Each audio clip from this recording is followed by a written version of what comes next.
What's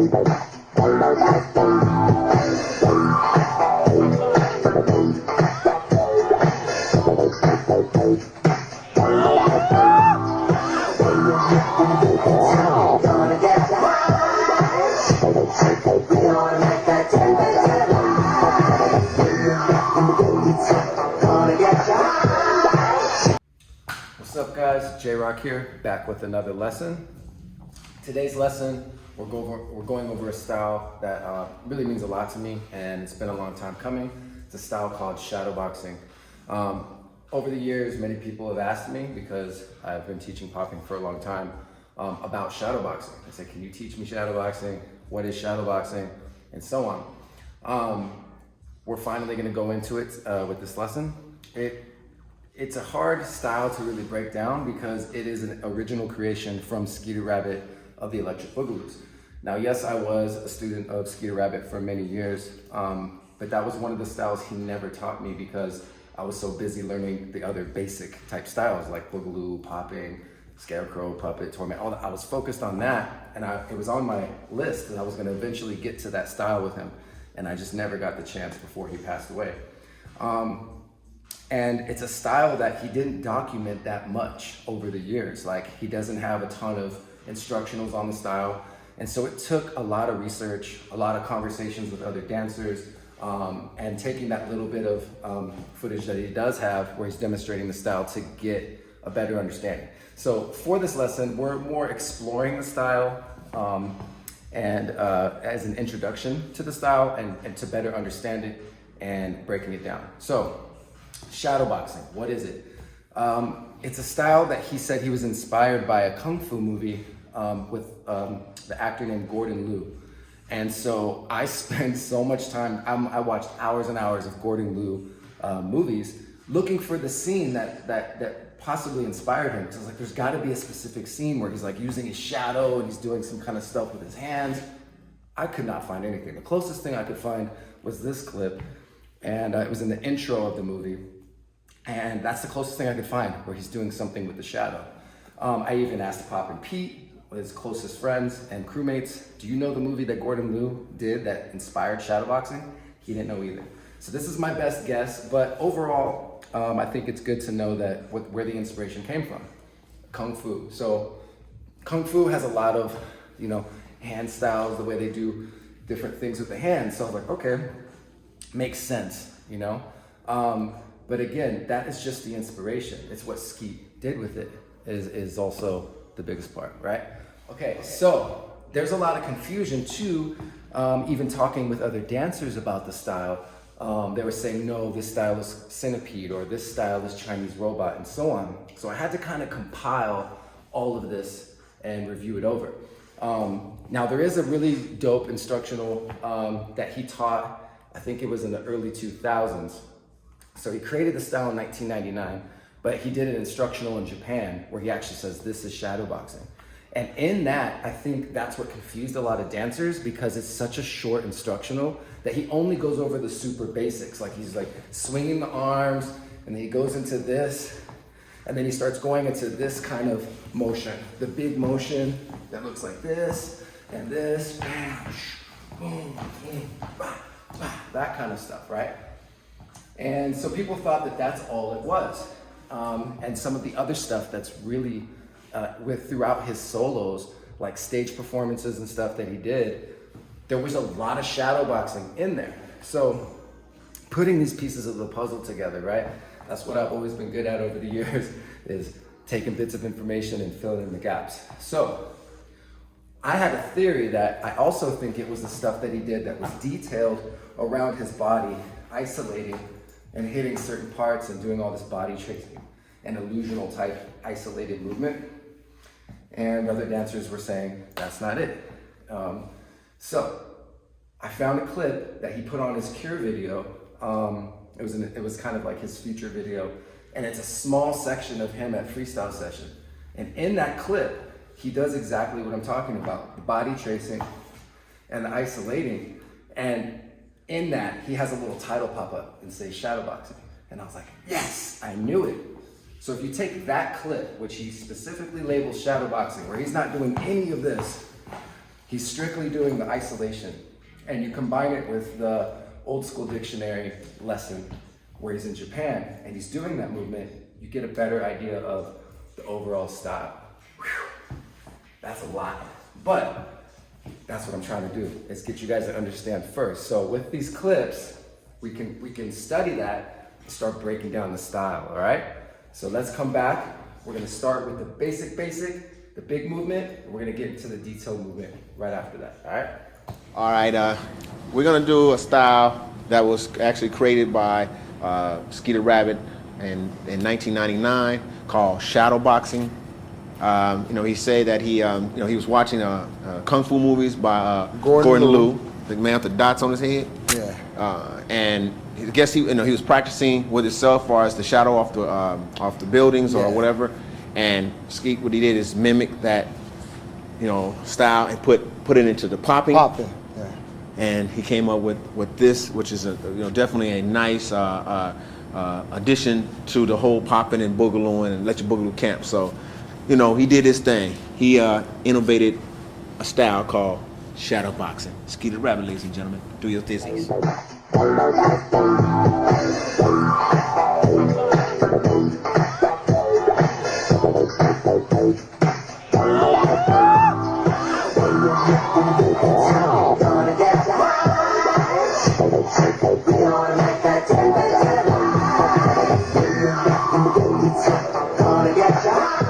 All right, back with shadow boxing. All right, let's start with the basic movement, just to get a feel for the overall style. The big movement, the less detailed movement. So a lot of the stuff that he's doing is hand style. It's very much hand style. So we're gonna get into that in a second. But starting with this big movement, I want you to be like mindful of your hands. So his hands are kind of like blades, but a lot of times he's using the palms in a direction of how he's doing it. So even like as he's doing this movement, he's hitting the palms in different directions. I even like the fact that Skeeter Rabbit, he actually had an accident with one of his hands where his fingers got kind of always stuck like this. And I always thought that was a hand style, almost like ninja or something like that, like you do it like that. But it kind of adds a little flavor to it. And we're paying homage to Skeet. So if you want to hit it like Skeet and you want to do it like this, that's cool. Or you can have your hands flat like this. Swinging the arms, and a lot of it is like touching the body from a swing. So swing, touch, swing, touching the shoulder or the hips here, this kind of feel. Bah, bah. This is what it's gonna be. Don't think popping. Think like dime stop isolation with a soft touch to it. It's all about that isolation, right? Also, the bigger movement is like in his legs, like how he would step, almost kind of collapsed in with the knees, boom, and then cross, boom, cross, boom, behind, here, wham, wham, wham, wham. And those hands are getting that placement like that, all right? So this is the kind of larger movement, which, by the way, when we get into it, that's a small fraction of it. Most of it is the detailed stuff. So a lot of it even looked like Fillmore influenced, like it would bam, bam. In that old school dictionary lesson, he's hitting it like this, ba, boom, ba, boom, ba, shoom, boom. Right? Touching, bam, basic. Cool. Swing behind the head, even like switching it, like ba, ba, ba, ba, ba, ba, boom, wham. All right, playing with that. All right, that big movement. All right, let's just start with that, and then we're gonna get into some real detailed body isolation stuff. All right. You want to know how they did it, we're going to show you. We're not. Some people use guitars, some use turntables and samplers. It's like this. It's like this.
back with shadow boxing. All right, so we worked on some larger movement. We're getting an understanding of where the style came from, its influences.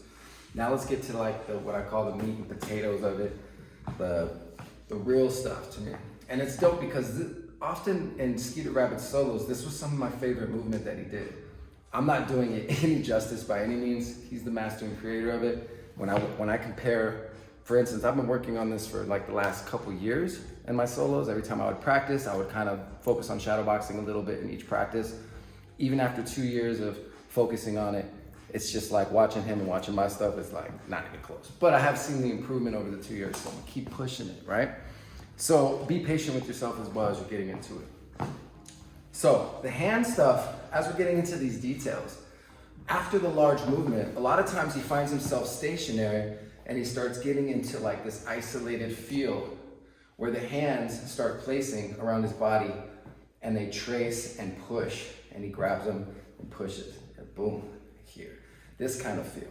And as you can see, there's still a rhythm to it. So I'm still kind of like moving rhythmically, and I'm isolating my hands in different parts of my body. Like boom, bam, boom, bam, boom. Just literally pushing it to different places. You can switch it. So if it's this hand pushing your right hand, you can do that. Then your left hand can switch to push your right hand can switch to push your left, and so on, right? So that's one aspect of it.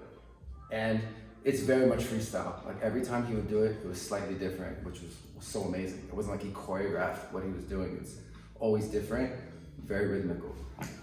Another thing was how he started that is really interesting. It's like he would be from here and he would bring it in like this to his chest, like fingers, and then he would shoot it back out and then come back to his chest. And it just had this like, that was the prep almost, like, he was like, bah, zoom, boom, bah, bah, zoom, bah, ha, ha, and so on. And start playing with it and just seeing what happens. Like it could go down his body, go to his leg, it could turn his thing, or turn his shoulder, turn his head, bah, trace, move, come into the larger movement, bah, boom, shh, shh, shh, shh, shh, shh, right? So, hand placement to an isolation, right? How you prep and go into it. Wham, boom, wah, bah. So strange how he did that so much though. He would always go in, out, in, and then go wham. And that added to the illusion versus just going straight into it. Be able to go shoo, gives it a rhythm. So I know you'll start noticing that in some of the solos when you watch. So that prep, working on that, working on the hand placement and isolations and how you push it into it. Bam, bam, bam, wham, bam.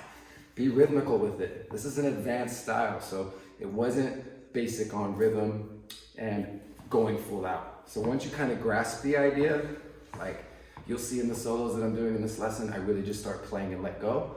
Sometimes I lose a bit of the technique in the moment, but the feel is much better. So I feel like that's what's gonna get me to that level. And when I watch him, he's so free. He's moving so big, like boom, bah, he's going to the ground and going shoom, boom, bah, snapping. So you can't be so careful and make it so small, all right? Another thing on the hand details is a lot of hand flips, like boom, bah. He would go like, and flip the hand and go shh, or go shh, ta. So even on this kind of motion that we just talked about, he'd go back out, switch the hand, bring it in, wham, boom. Almost like how tutting has that hand detail that makes it illusional. He started doing that with these isolations, so shh. And this comes from like magazine style that you hear about when Mr. Wiggles talking about untutting and stuff. So a lot of hand flipping, like shh, so it wasn't just how he went into this motion or how he would go bah, bah. He would flip the hand like shh, bah. So hand flipping, simple with whatever placement you go for, going into it, flip the hand, flip the hand, flip the hand. All right, so flipping the hand, going into the detail and the placement and isolation. All right? More shadow boxing coming back.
Shadow boxing. Here we go. All right, so we're kind of piecing this style together. I hope you're getting a better idea about what the style is. It's a little more clear. I try to, really research and share with you as much archive footage as I could to help you understand, as well as just exploring it for ourselves. I'm definitely going to come back with a more advanced shadow boxing lesson soon, because it is something I'm focusing on right now. So this one is definitely just to get you guys understanding, and maybe you can catch up with me and we can get down on it together, all right? So, lastly, what I want to kind of point out with the style was that, again, I think this is really unlocking Skeeter Rabbit's overall style for me, because when I see him going to Scarecrow, or I see him going to Toyman, it's so obvious, but then he gets into all this other stuff. I know you guys, if you've studied Skeet, you know what I'm talking about. And it's a lot of times we got confused with, is that centipede, or is he waving right there, or what is he doing? That was to him what he defined as shadow boxing, was all that detailed movement where he starts moving his body and going bam, bam, boom, boom, bam, hitting ground moves off of it. And what's dope is those rounds that he did that flavor in, I could see that, oh, he did that feel or that flavor the entire solo. So it's like he came out there going, I'm gonna shadow box this round. But it's like a 3-minute solo, 2-minute solo. And I said, oh, so as soon as he comes out, he's like creep like, and drops into it, he goes, shh, boom. And then he just starts going off on his Boogaloo stuff. But he already dropped into the style where his hands are like ready for shadow boxing. So it's even like 30 seconds into his solo, he's just going off, bam, bam, head roll, doing all this stuff. His hands are there to all of a sudden go, boom, boom, boom, boom, boom. So in the background, there's this shadow boxing influence throughout the whole solo, which I find so interesting. And actually it was those were always my favorite solos. The hand dimension. So like what plane he's placing it on. So like coming forward, bah, with the hands, he'll bring it back, boom, twist, bring it here, bam, boom, bah, bah, bah, bah, boom, boom. And even from the roll, it's like his hands are still like playing with planes and dimensions and isolations. So dope. So think about that too, how you can also get what I call the meat and potatoes, details of the shadow boxing, as well as just influencing your whole style of how you're hitting hand angles. And again, when he does it, it's not like he's going pop, pop, He's not even trying to pop. It's like he's just placing with a small little click pop, like all those different like timing variations and stuff. So definitely keep that in mind and play with that. And when you're studying this footage of him, take that into mind too. Lastly, like I said, I was like wondering, like, is he waving there? So body tracing, it wasn't just the placing. Sometimes he would like go, and almost look like he was like using his fingers to trace and do like this illusional kind of like animated finger thing to get to boom, like tracing with a really slow, patient timing that was just really like in a pocket, which was so dope. So the body tracing, and even where the path would go around his body, trace his arm, move it, come down here, kick the leg that way, kick the leg back, boom, turn, and how it would travel, you know, into some kind of roll. You know, there's so much you could do with the hand tracing the body in and out of the basic shadow box stuff too, as a detail. So there's just so much to it. I hope you guys enjoyed this lesson as an introduction. Like I said, we're gonna get more advanced into it. Peep the solos, definitely research, you know, go back and see, you know, besides the solos I show you in this lesson, try to find some other Skeeter Rabbit solos and see if you can spot the shadow boxing in there. All right, it's been fun, y'all. See you in the next lesson.